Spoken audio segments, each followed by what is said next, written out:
एक गांव में हरिया और मंगरू नाम के दो लकड़हारे रहते थे। हरिया बहुत ही ईमानदार और मेहनती था, परंतु मंगरू कामचोर और लालची था।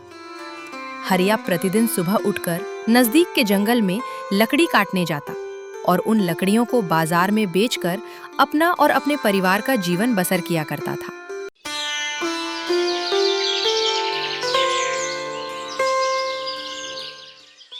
एक दिन जब वह सुबह सुबह जंगल में नदी के किनारे पेड़ से लकड़ी काट रहा था, तभी अचानक उसकी कुल्हाड़ी उसके हाथ से छटककर पानी में जा गिरी। अरे ये क्या! हे भगवान, मेरी कुल्हाड़ी मेरे हाथ से फिसलकर नदी में चली गई और इस नदी का पानी भी बहुत गहरा है। अब मैं क्या करूं?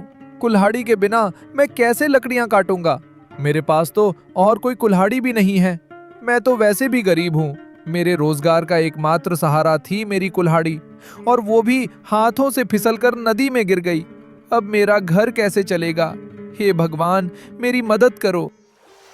अचानक नदी में से जल देवता प्रकट हुए और उन्होंने कहा, क्या हुआ हरिया, तुम ऐसे रो क्यों रहे हो? क्या बताऊं भगवान, मैं एक लकड़हारा हूँ।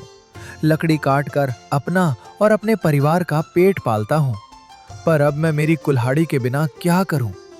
मेरी कुल्हाड़ी पानी में गिर गई भगवान। हरिया, तुम चिंता ना करो, मैं अभी तुम्हारी कुल्हाड़ी लेकर आता हूँ।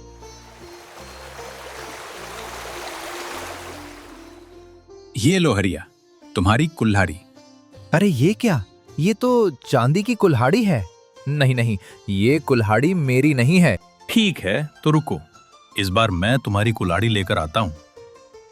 ये लो हरिया, ये जरूर तुम्हारी ही कुल्हाड़ी है। नहीं नहीं, ये भी मेरी वाली कुल्हाड़ी नहीं है। ये तो सोने की है। आपसे जरूर कोई गलती हो रही है जल देवता।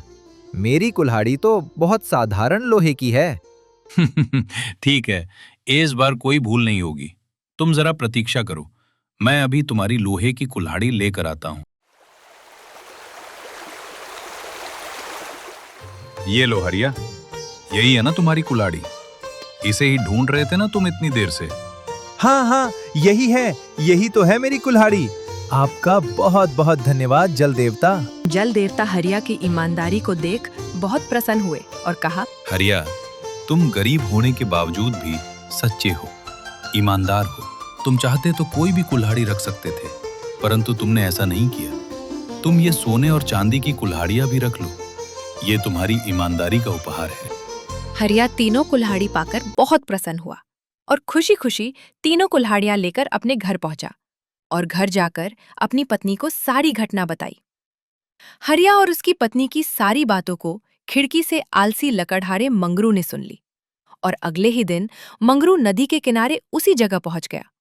अब उसने अपनी कुल्हाड़ी नदी में जानबूझकर फेंक दी और जोर जोर से रोने लगा। हे भगवान, मेरी मदद करो। अब मैं क्या करूं? मेरी कुल्हाड़ी नदी में गिर गई। उसका विलाप देख जल देवता प्रकट हुए। उनके हाथ में एक सोने की कुल्हाड़ी थी। वे बोले, हे मानव, देखो, यही है ना तुम्हारी कुल्हाड़ी? प्रभु, यही है मेरी कुल्हाड़ी। ये सोने की कुल्हाड़ी मेरी ही है। लाइए, ये कुल्हाड़ी मुझे दे दीजिए। कुल्हाड़ी लेने के लिए जैसे ही मंगरू आगे बढ़ा, जल देवता क्रोधित होते हुए बोले, रुको, वही ठहर जाओ। तुम तो बड़े ही लालची और बेईमान हो। अब तो तुम्हें कुछ भी नहीं मिलेगा। यही तुम्हारी सजा है। ऐसा कहकर जल देवता पानी में अदृश्य हो गए। बेईमान लकड़हारे को खाली हाथ ही घर लौटना पड़ा और लालच में आकर उसने अपनी कुल्हाड़ी भी गंवा दी।